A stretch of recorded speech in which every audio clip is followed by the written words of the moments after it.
lugar do verdadeiro amor de Deus.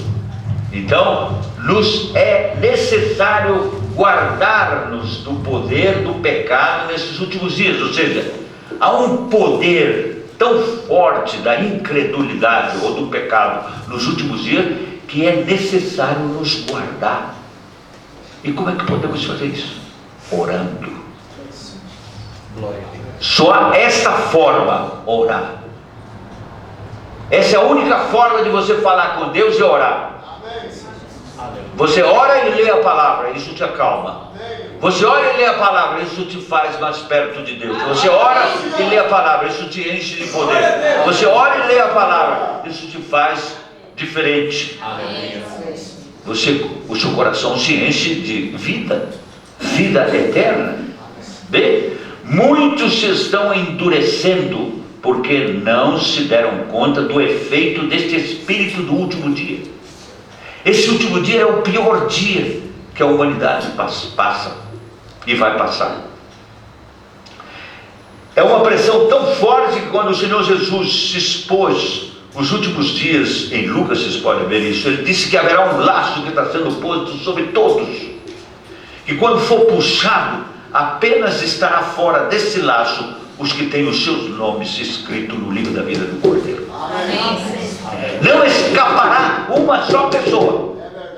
Todos entrarão na marca da besta.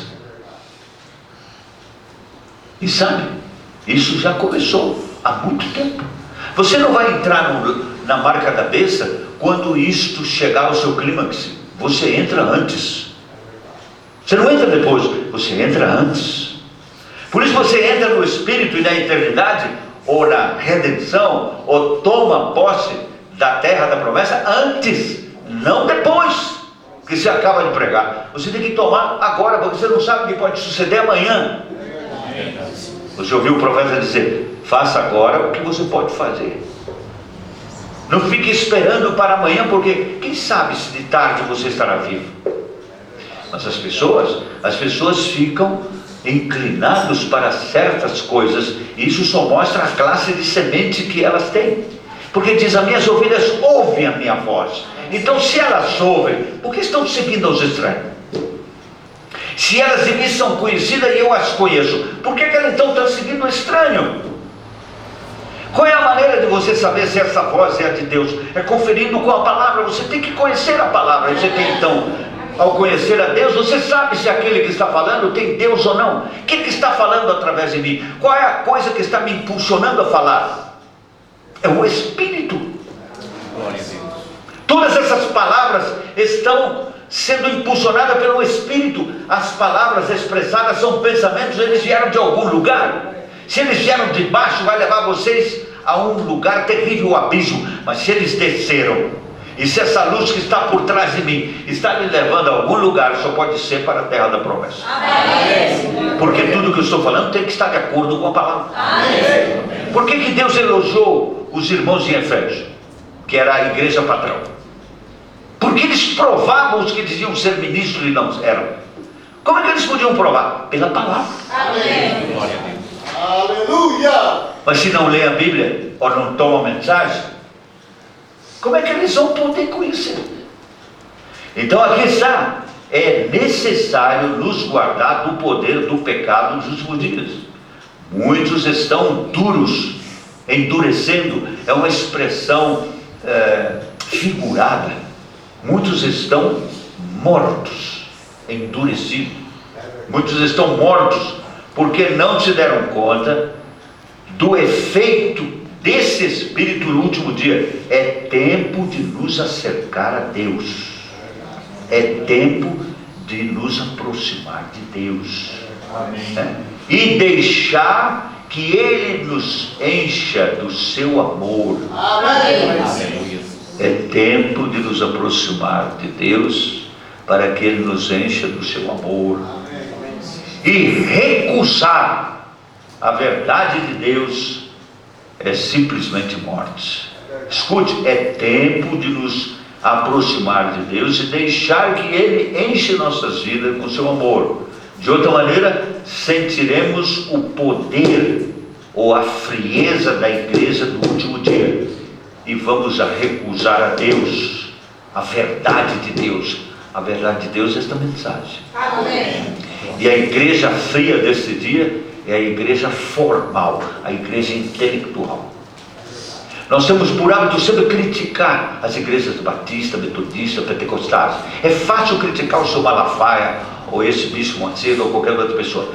Mas facilmente nos enamoramos pela internet de qualquer outro pregador dessa mensagem sem considerar o que eles estão pregando.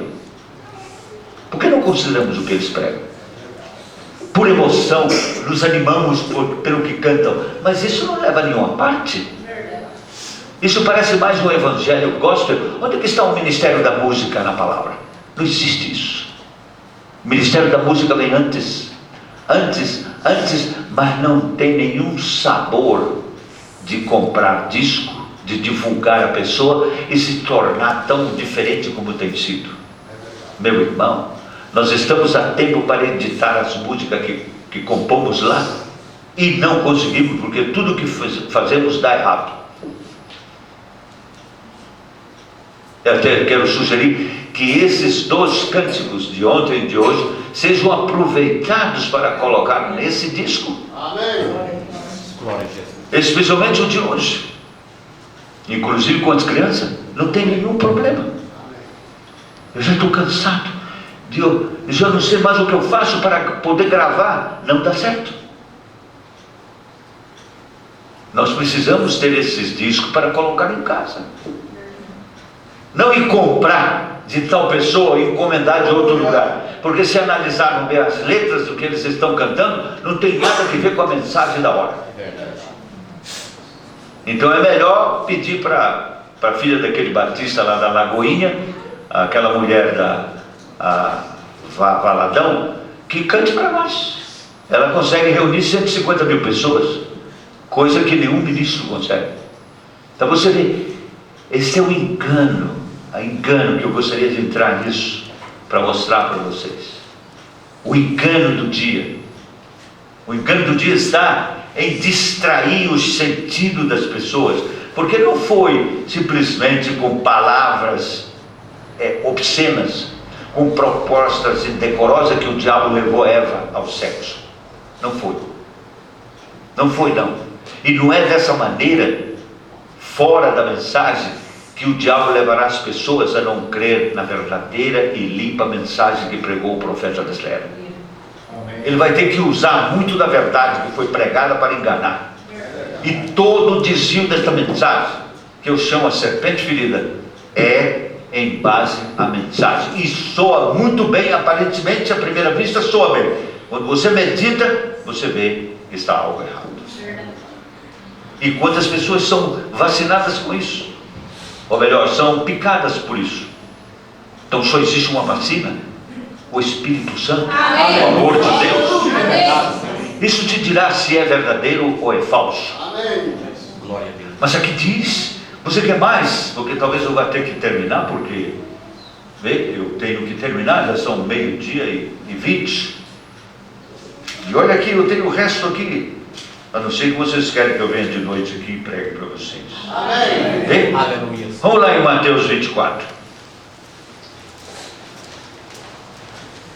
Mateus 24.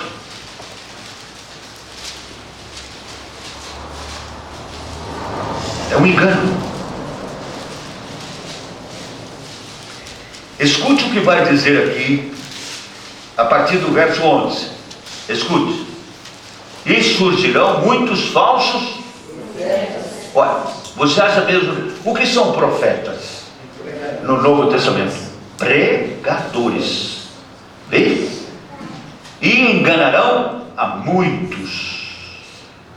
Agora, eu quis só dizer que esse é o tempo do quarto selo. Eu não gostaria de entrar nisso não, porque pode complicar a mente de alguns.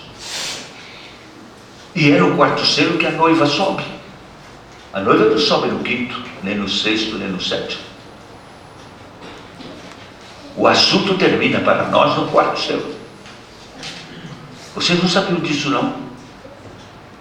A noiva sobe no quarto selo. O quinto são as almas dos judeus que foram sacrificadas desde que Lenin, esses homens russos, Os alemães mataram 6 milhões de judeus e sacrificaram lá na Polônia um montão deles. E outros mais que morreram pela palavra do Senhor e que nunca se misturaram com nenhuma igreja e que se mantiveram firmes. Eles estão debaixo do altar de Deus clamando por vingança. O interessante disso é que no quinto selo eles olham para cima e reconhecem Jesus como Senhor, como Messias. Aleluia. Leia bem que eles vão reconhecê-lo. Aí o Senhor Jesus disse: não, ainda é necessário que conservos como vós sejam ainda adicionados a isso. Aí ele lhes dá roupas brancas. Então se lhes dá a salvação, eles são salvos. Amém. E você? O sexto selo não é quando a noiva sobe, porque o sexto selo é Elias e Moisés, e a noiva tem que estar lá no palácio de Deus, como a Senate estava no palácio de Deus, quando José do Egito se revelou na sua própria língua para os judeus. Você tem que conhecer a Bíblia. O sétimo é que é realmente o retorno do Senhor. Então ele virá e tomará posse daquilo que ele tem direito. A segunda vinda, ele não pisa na terra, mas na terceira ele vem montado no cavalo branco. E na sua coxa direita está escrito o verbo de Deus. E ele vem para tomar domínio sobre a terra. Vocês têm que ler. Por isso eu disse: eu não quero desanimá-los, eu quero estimulá-los a que entrem pelo rumo correto. Porque que horas são? O profeta disse: a que horas é? Israel já voltou à sua terra. Esse é o relógio de Deus. E eu preguei uma mensagem sobre o relógio de Deus. Eu falei para vocês essas coisas. Por isso eu posso afirmar que eu lhes dei o conselho de Deus. Glória a Deus. A verdade. Que criaram esse ou aquele problema, isso eu não quero saber. Não me preocupo. Então, escute bem. Virão e surgirão muitos falsos profetas, enganarão a muito. É no tempo em que as coisas começam a suceder, terremotos, maremotos, tudo isso é durante o quarto selo. É quando a luz do entardecer chega no final do quarto selo. Aqui diz, a partir do versículo 8: mas todas essas coisas são um princípio das dores entre vós, pois então vos hão de entregar para sermos atormentados e matar-vos-ão, e sereis odiados de todas as gentes por causa do meu nome. Meu nome. O nome dele só é conhecido no final. Eles não conheciam o nome dele. Eles eram batizados nesse nome. Então tem que ser nesse tempo. Você está entendendo ou não? Amém. Ou eu estou falando grego com vocês? Nesse tempo muitos serão escandalizados.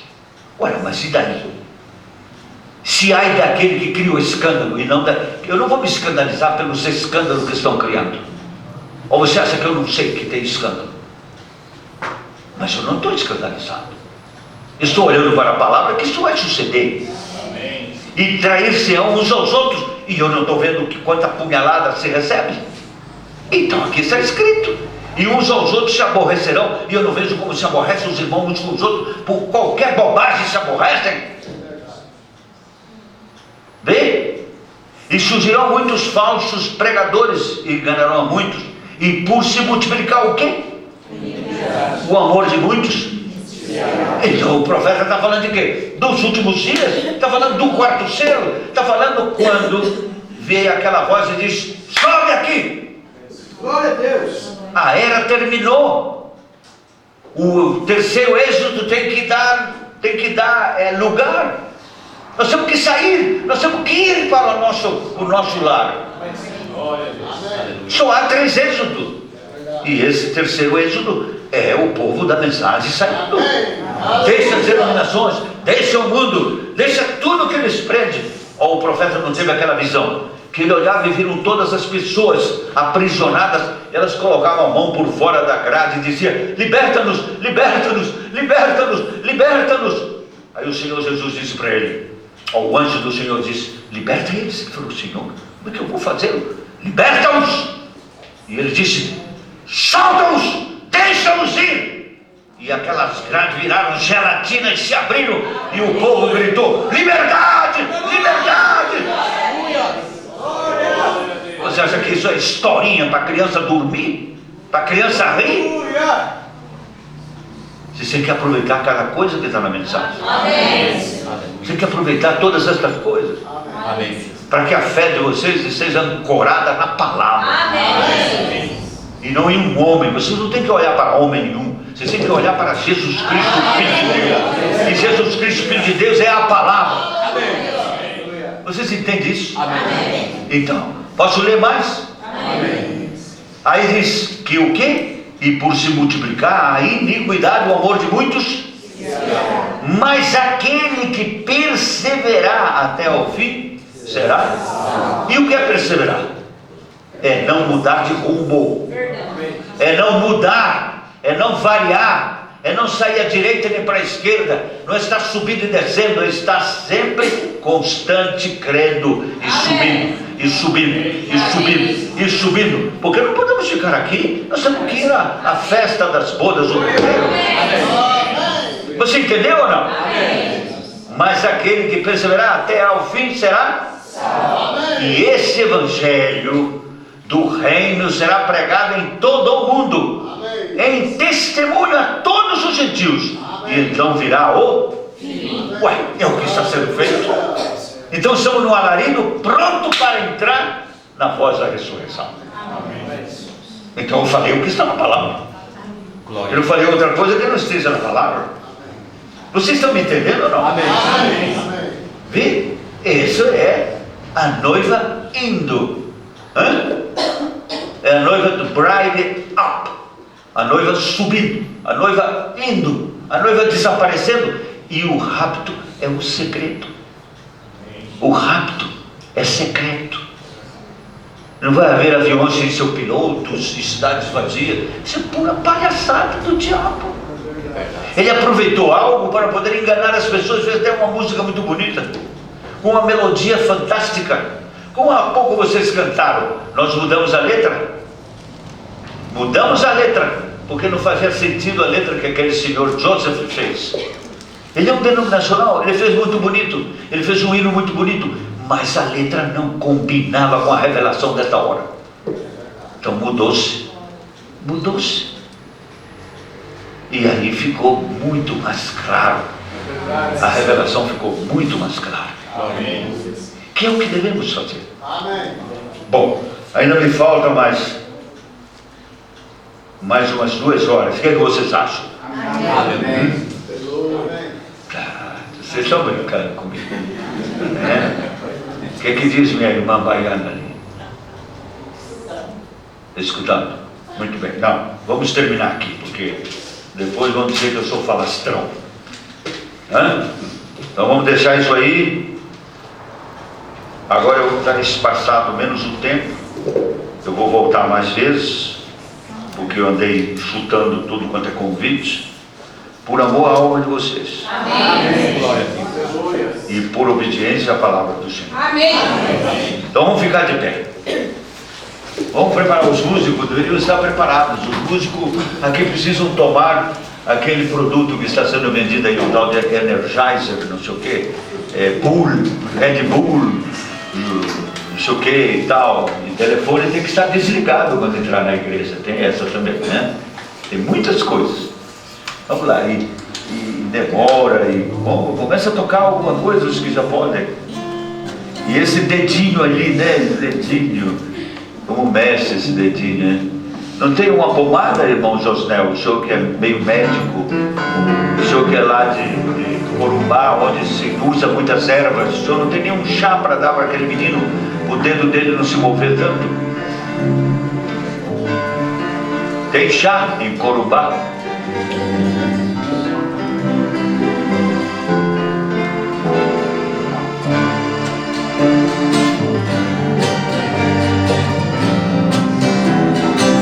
Tem que ensinar ele que deixe regulado, é só desligar. Quando ligar já está regulado. Cante isso. Cante, meu irmão.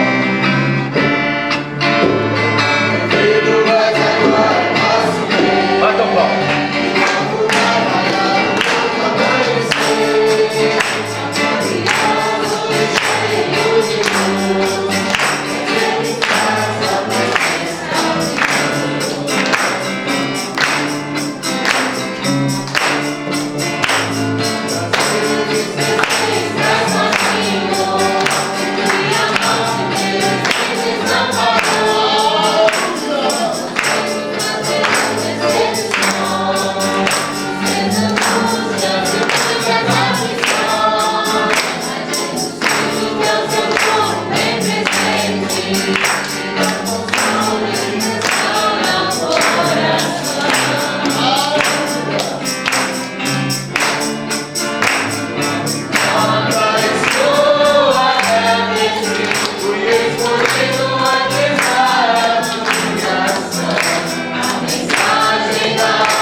Bondoso Senhor,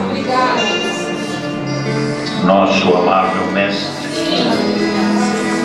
te agradecemos por tua presença, te convidamos para estar conosco na nossa confraternização. Tu estivesses em carne como naqueles dias, certamente tu te assentarias entre nós, e ao comer conosco, tu ministrarias a tua palavra. Tu multiplicarias, Senhor, nossas forças, tomaria as nossas debilidades, destruiria todas as nossas dúvidas e nos faria diferentes, Senhor. E aí sairíamos completamente diferentes. Nós cremos que tu fizeste isso nesta manhã, através do teu Espírito. Por isso te damos graça por tua presença.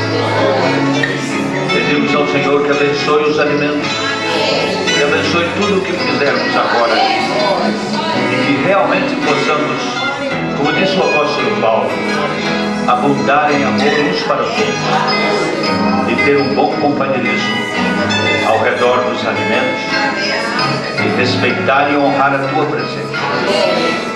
Vem estar conosco uma vez mais, Senhor, ali, e abençoa nosso companheirismo. E obrigado por tua palavra, no nome do precioso Jesus Cristo. Amém.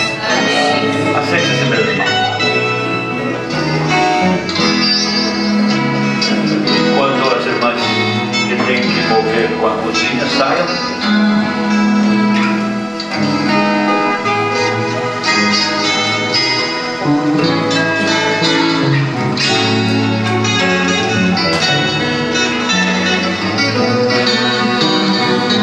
eu estou pensando em realizar uma festa especial no tabernáculo em julho, mas não estou muito seguro, porque eu quero buscar a mente do Senhor para saber qual é a vontade dele. Até agora eu não ouvi nada dele, mas estejam preparados, porque se assim for, vocês também serão convidados. Eu gostaria tanto de trazer muitas pessoas. A igreja no Marajó cresceu muito, a igreja em Ananindeua também, em Fortaleza. Eu gostaria de pelo menos trazer os dirigentes para que eles conheçam os outros irmãos. O problema é que nós não temos suficientes recursos financeiros e também não temos lugar para hospedar. O hotel que antes era 35, 40 reais e até 45, chegou a ser 50, o mínimo hoje é 100 reais. E isto é muito para o nível financeiro dos nossos irmãos. Nossos irmãos são pessoas pobres. Eu estive pensando, por que o Senhor agarrou a Pedro e colocou na igreja de Jerusalém? O mensageiro diz que o Senhor Jesus olhou para Pedro e viu que ele era um ignorante, um homem tosco, grosseiro, de palavras muito rudes. Ele era um pescador, ele não tinha instrução. Então ele colocou na igreja mais erudita, porque toda a igreja primitiva era composta de judeus. Basicamente foi isto o que foi a igreja primitiva. E o judeu era muito erudito na palavra, nos mandamentos, em tudo. E ele colocou um ignorante para dirigir eles. Então diz o profeta que quando Paulo foi atingido por Jesus, o Senhor, então foi visitar Jerusalém, a igreja se espantou e disse: nossa, nós então temos agora um homem como nós, um homem erudito, um homem que fala muitas línguas, e não somente dos homens, mas também dos anjos. Ele era um de nós aqui, fariseu dos fariseus, ensinado por Gamaliel, um erudito. Vai completar aquilo que nos faz falta, porquanto Pedro não tem nenhuma instrução. Deus então colocou Pedro para dirigir os eruditos, e Paulo enviou para dirigir os ignorantes. Assim que ele simplesmente fez a bola dos eruditos murchar e a bola de Paulo murchar, para que Paulo se nivelasse aos gentios, aos adoradores, aos carnais, e amasse a eles como Paulo amou. E Pedro fosse respeitado como um homem, mesmo ignorante, que recebeu as chaves do reino. Aleluia. Então Deus realmente faz coisas que você só pode entender depois. Então que adianta você se apresentar como isso e aquilo, quando isso é nada para Deus? Aqui mesmo poderia pregar algo sobre essa questão que está no primeiro capítulo da primeira carta de Coríntios. E eu fiquei pensando nisso, porque eu estava falando algo a vocês.